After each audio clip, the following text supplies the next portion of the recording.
ರೇಣುಕಾಸ್ವಾಮಿ ಕೊಲೆ ಕೇಸ್ನ ಆರೋಪ ಹೊತ್ತು ನಟ ದರ್ಶನ್ ಜೈಲು ಪಾಲಾಗಿದ್ದಾರೆ. ಇತ್ತ ವಿಜಯಲಕ್ಷ್ಮಿಗೆ ಪೊಲೀಸರು 2 ಬಾರಿ ನೋಟಿಸ್ ಕೊಟ್ಟಿದ್ದಾರೆ. ಆ 2 ನೋಟಿಸ್ಗೂ ವಿಜಯಲಕ್ಷ್ಮಿ ಉತ್ತರ ಕೊಡದೇ ಇರುವ ಕಾರಣದಿಂದಾಗಿ ಮತ್ತೊಂದು ನೋಟಿಸ್ ಕೊಡಲು ಪೊಲೀಸರು ಸಿದ್ಧತೆ ಮಾಡಿಕೊಂಡಿದ್ದಾರಂತೆ. ಅಷ್ಟಕ್ಕೂ ದರ್ಶನ್ ಪತ್ನಿಗೆ ಪೊಲೀಸರು ಕೊಟ್ಟ ನೋಟಿಸ್ ಯಾವುದು? ವಿಜಯಲಕ್ಷ್ಮಿ ಅದಕ್ಕೆ ಉತ್ತರ ಕೊಡದೇ ಇರೋದಾದ್ರೂ ಯಾಕೆ? ಈಗ ಬರ್ತಿದೆ ಸ್ಟೋರಿ. ದರ್ಶನ್ ಪತ್ನಿಯಿಂದ ಪೊಲೀಸರಿಗೆ ತಲೆನೋವು. ನೋಟಿಸ್ಗೆ ಉತ್ತರಿಸಲಿಲ್ಲ, ಬರಲಿಲ್ಲ. ಮಹಿಳಾ ಆಯೋಗಕ್ಕೂ ಹುಳಿಮಾವು. ರೇಣುಕಾಸ್ವಾಮಿ ಕೊಲೆ ಕೇಸ್ನಲ್ಲಿ ದರ್ಶನ್ ಮತ್ತೆ ಜೈಲು ಪಾಲಾದ ನಂತರ ಅವರ ಪತ್ನಿ ವಿಜಯಲಕ್ಷ್ಮಿ ಅವರನ್ನ ಸೋಷಿಯಲ್ ಮೀಡಿಯಾದಲ್ಲಿ ಟಾರ್ಗೆಟ್ ಮಾಡಲಾಗಿತ್ತು. ರೇಣುಕಾಸ್ವಾಮಿ ಪರ ರಮ್ಯಾ ಬ್ಯಾಟಿಂಗ್ ಮಾಡಿದ್ದಕ್ಕೆ ದರ್ಶನ್ ಫ್ಯಾನ್ಸ್ ಹೆಸರಿನವರು ರಮ್ಯಾ ಅವರನ್ನ ಹೇಗೆ ಸೋಷಿಯಲ್ ಮೀಡಿಯಾದಲ್ಲಿ ಟಾರ್ಗೆಟ್ ಮಾಡಿದ್ರು, ಅದೇ ರೀತಿ ವಿಜಯಲಕ್ಷ್ಮಿ ಅವರಿಗೂ ಕೂಡ ಕೆಟ್ಟದಾಗಿ ಕಮೆಂಟ್ ಮಾಡಿದ್ರು. ಪುನೀತ್ ರಾಜ್ಕುಮಾರ್ ಫ್ಯಾನ್ಸ್ ಹೆಸರಿನ ಕೆಲವು ಮುಖೇಡಿಗಳು ವಿಜಯಲಕ್ಷ್ಮಿ ಅವರಿಗೆ ಅಶ್ಲೀಲ ಕಮೆಂಟ್ ಮಾಡಿದ್ರು.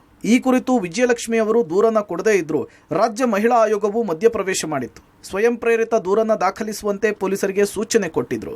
ಮಹಿಳಾ ಆಯೋಗವು ಮಧ್ಯಪ್ರವೇಶ ಮಾಡಿದ್ರಿಂದ ಮತ್ತು ಸುಮೋಟೋ ಕೇಸನ್ನು ದಾಖಲಿಸುವಂತೆ ಸೂಚನೆ ಕೊಟ್ಟಿದ್ರಿಂದ ಚೆನ್ನಮ್ಮನ ಕೆರೆ ಅಚ್ಚುಕಟ್ಟು ಪೊಲೀಸರು ದೂರನ್ನ ದಾಖಲಿಸಿದ್ರು. ದೂರಿನ ಅನ್ವಯ ವಿಜಯಲಕ್ಷ್ಮಿ ಅವರಿಗೆ ನೋಟಿಸ್ ಕೊಟ್ಟು ಹೇಳಿಕೆಯನ್ನು ದಾಖಲಿಸುವಂತೆ ತಿಳಿಸಲಾಗಿತ್ತು.